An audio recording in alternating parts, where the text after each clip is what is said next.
Hello student, ધોરણ 12 Gujarati medium, chapter number 8. Last લેક્ચરમાં આપણે ઓબ્જેક્ટ ઇન્સ્ટિગેશન અને ઇન્સ્ટન્સ વિશે વાત કરી હતી. તો એની અંદર આપણે આગળ વાત કરીએ કે ક્લાસનો ઇન્સ્ટન્સ એ હકીકતમાં ઓબ્જેક્ટ માટેનો બીજો શબ્દ છે અને ક્લાસ એ ઓબ્જેક્ટનું અમૂર્ત સ્વરૂપ છે, જ્યારે ઇન્સ્ટન્સ એ મૂર્ત કે સાકાર સ્વરૂપ છે. હકીકતમાં ઓઓપી ભાષામાં ઇન્સ્ટન્સ અને ઓબ્જેક્ટ શબ્દો ઘણી વખત એકબીજાની અદલાબદલીમાં વપરાય છે. ક્લાસનો દરેક ઇન્સ્ટન્સ ક્લાસમાં ઘોષિત કરેલા ચલના એટ્રીબ્યુટ માટે અલગ અલગ કિંમત ધરાવી શકે છે. આ પ્રકારના ચલનો ઇન્સ્ટન્સ વેરિયેબલ તરીકે ઉલ્લેખ કરવામાં આવે છે.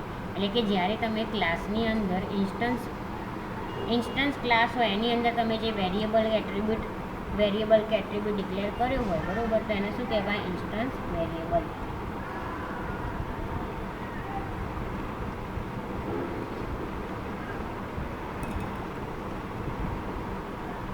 ઓબ્જેક્ટ બનાવતા સમયે ઇન્સ્ટન્સ વેરિયેબલનું નિર્માણ થાય છે અને ઓબ્જેક્ટના સંપૂર્ણ અસ્તિત્વ સુધી તે રહે છે. એટલે કે ઓબ્જેક્ટ બનાવીએ જ્યારે, બરાબર, ત્યારે વેરિયેબલ બનાવીએ છીએ, એટલે કે વેરિયેબલનું નિર્માણ થાય છે અને એ જ વખતે એની અંદર જે વેલ્યુ એ ઓબ્જેક્ટ જે હોય છે એ ત્યાં સુધી રહે જ્યાં સુધી આપણે એને ડિલીટ ના કરીએ. તો ઇન્સ્ટન્સ વેરિયેબલ ઓબ્જેક્ટના એટ્રીબ્યુટ વ્યાખ્યાયિત કરે છે. ક્લાસ એટ્રીબ્યુટનો પ્રકાર વ્યાખ્યાયિત કરે છે. દરેક ઇન્સ્ટન્સ તે એટ્રીબ્યુટની પોતાની કિંમતનો સંગ્રહ કરે છે. ઓબ્જેક્ટના બિહેવિયરને વ્યાખ્યાયિત કરવા માટે આપણે મેથડ બનાવીએ છીએ. જાવામાં મેથડ ફક્ત ક્લાસની અંદર જ વ્યાખ્યાયિત કરી શકાય છે. આ મેથડ ઇન્સ્ટન્સ વેરિયેબલની કિંમત મેળવવા અથવા બદલવા માટે ઓબ્જેક્ટનો ઉપયોગ કરીને ઇન્વોક કરી શકાય છે. આવી મેથડ ઇન્સ્ટન્સ મેથડ તરીકે ઓળખાય છે. તો ઇન્સ્ટન્સ મેથડ ઓબ્જેક્ટનું બિહેવિયર વ્યાખ્યાયિત કરવા માટે વપરાય છે. મેથડ ઇન્વોક કરવી એ ઓબ્જેક્ટનું કોઈ કાર્ય કરવા માટેનો હુકમ છે.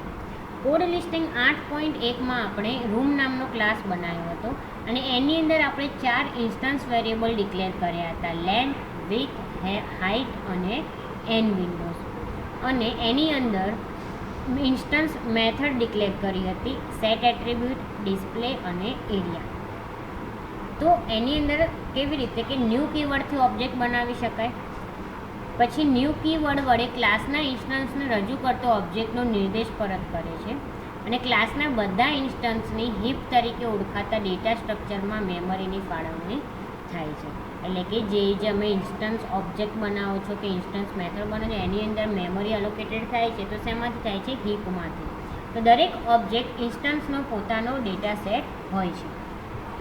હવે વાત કરીએ ઇન્સ્ટન્સ વેરિયેબલ એક્સેસ કરવા અને ઇન્સ્ટન્સ મેથડ કોલ કરવી. ઇન્સ્ટન્સ વેરિયેબલ અને ઇન્સ્ટન્સ મેથડ ઓબ્જેક્ટ દ્વારા મેળવવામાં આવે છે. તેનો નિર્દેશ નીચે જણાવ્યા પ્રમાણે ડોટ પ્રક્રિયક દ્વારા કરી શકાય છે.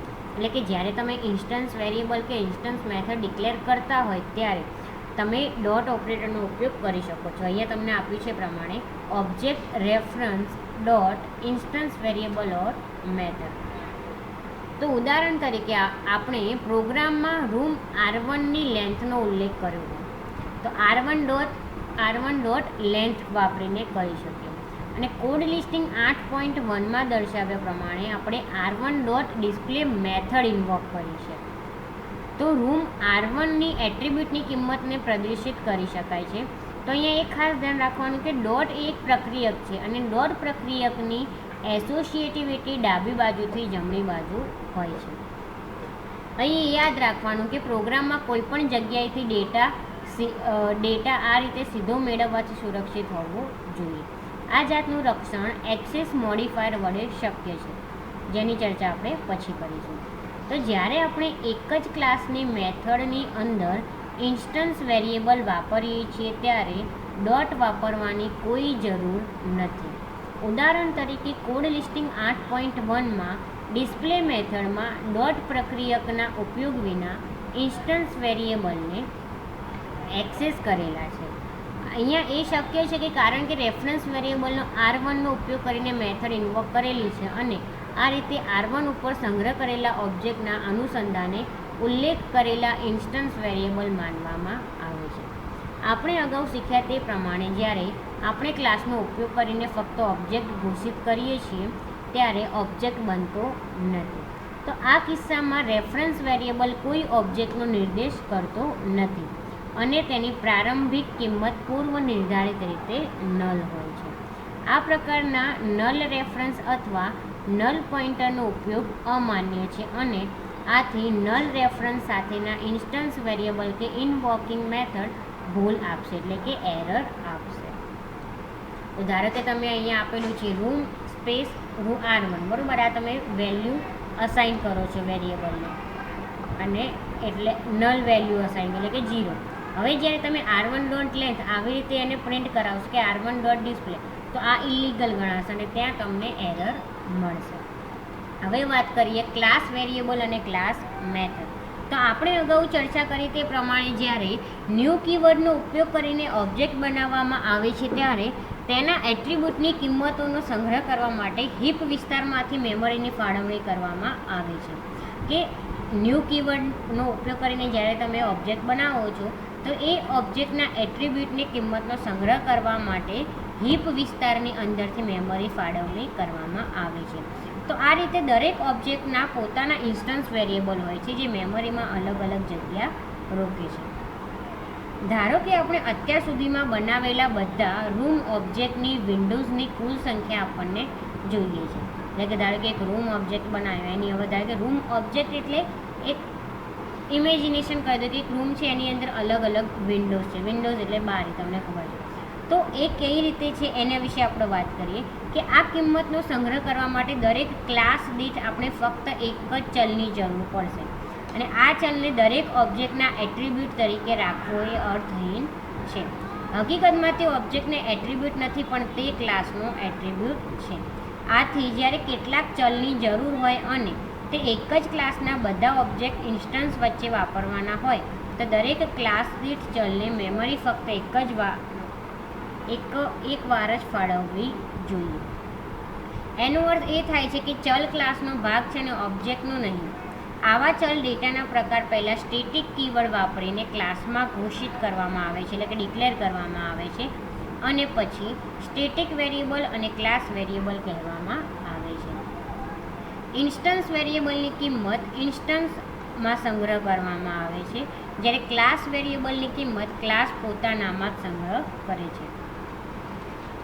ખાસ ધ્યાન રાખજો અહીંયા કે ઇન્સ્ટન્સ વેરિયેબલ હોય છે એની જે કિંમત હોય એ ઇન્સ્ટન્સ જ સેવ થાય છે, જ્યારે ક્લાસ વેરિયેબલ હોય એની કિંમત ક્લાસ એના પોતાનામાં જ સેવ કરે છે. તો ઇન્સ્ટન્સ વેરિયેબલ સાથેના ક્લાસમાં નીચેનું વિધાન ઉમેરીને ટોટલ વિન્ડોઝ નામનો ક્લાસ વેરિયેબલ ઘોષિત કરીએ. એટલે કે અહીંયા તમને આપણું સ્ટેટિક, ઇન્ટીજર અને ટોટલ વિન્ડોઝ.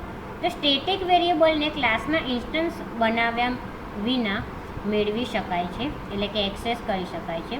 ઉદાહરણ તરીકે રૂમ નામનો ક્લાસ છે અને એની અંદર કોઈ પણ ઓબ્જેક્ટ બનાવ્યા વિના ટોટલ વિન્ડોઝની કિંમત પ્રદર્શિત કરવા આપણે પ્રયત્ન કરીશું તો શું આવશે?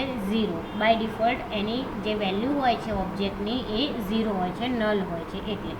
તો ક્લાસ વેરિયેબલની ક્લાસ મેથડ ડેફિનેશન પહેલાં સ્ટેટિક ચાવીરૂપ શબ્દ લખીને ઘોષિત કરી શકાય છે. તો કુલ બારીની સંખ્યા પ્રદર્શિત કરવા રૂમ ક્લાસમાં નીચે તમને મેથડ આપી છે, મેથડ જોઈએ અહીંયા કે static void display total Windows અને બ્રેકેટની અંદર સિસ્ટમ ડોટ આઉટ ડોટ પ્રિન્ટલનો ઉપયોગ કરીને ટોટલ વિન્ડોઝ આપણે ત્યાં ડિસ્પ્લે કરાવીએ છીએ. તો ક્લાસની બહાર class name dot class variable અથવા ક્લાસ નેમનો ઉપયોગ કરીને ક્લાસ વેરિયેબલ અને ક્લાસ મેથડ આપણે વાપરી શકીએ. એટલે ક્લાસની બહાર તમારે ક્લાસનું નામ ડોટ ક્લાસનો વેરિયેબલ હોય અથવા મેથડ હોય કે ક્લાસનું નામ હોય તમે યુઝ કરી શકો. તો ઉદાહરણ તરીકે રૂમ ડોટ ટોટલ વિન્ડોઝ અથવા room dot display total Windows આ રીતે તમે યુઝ કરી શકો. તો અહીંયા તમે જો કે આકૃતિ 8.3માં કોડ લિસ્ટિંગ આ જે નીચે છે અહીંયા તેમાં જણાવ્યા પ્રમાણે ક્લાસના નામ વિના એક જ ક્લાસની મેથડનો ઉપયોગ કરી ક્લાસના સભ્યો એટલે કે વેરિયેબલ અને મેથડનો ઉલ્લેખ કરી શકાય છે. આ પ્રોગ્રામ છે આખો ક્લાસ વેરિયેબલની અંદર ટોટલ વિન્ડોઝનો કેવી રીતે ઉપયોગ થાય છે એ બરાબર. તો એ આપણે પ્રોગ્રામ છે નેક્સ્ટ લેક્ચરમાં જોઈશું. તો આ જે પ્રોગ્રામની અંદર અહીંયા શું કીધું છે, કોડ લિસ્ટિંગની અંદર શું જણાવ્યું છે કે ક્લાસના નામ વિના એ ક્લાસના નામ લખ્યું જ નથી અને એના યુઝ કર્યા વગર ક્લાસની મેથડનો ઉપયોગ કઈ રીતે કરે છે, બરાબર, એ જોવાનું છે. તો એ પ્રોગ્રામ આપણે નેક્સ્ટ લેક્ચરમાં જોઈશું. ઓકે, તો આજના લેક્ચરમાં આટલું જ, બાકીનું આપણે પછીના લેક્ચરમાં જોઈશું.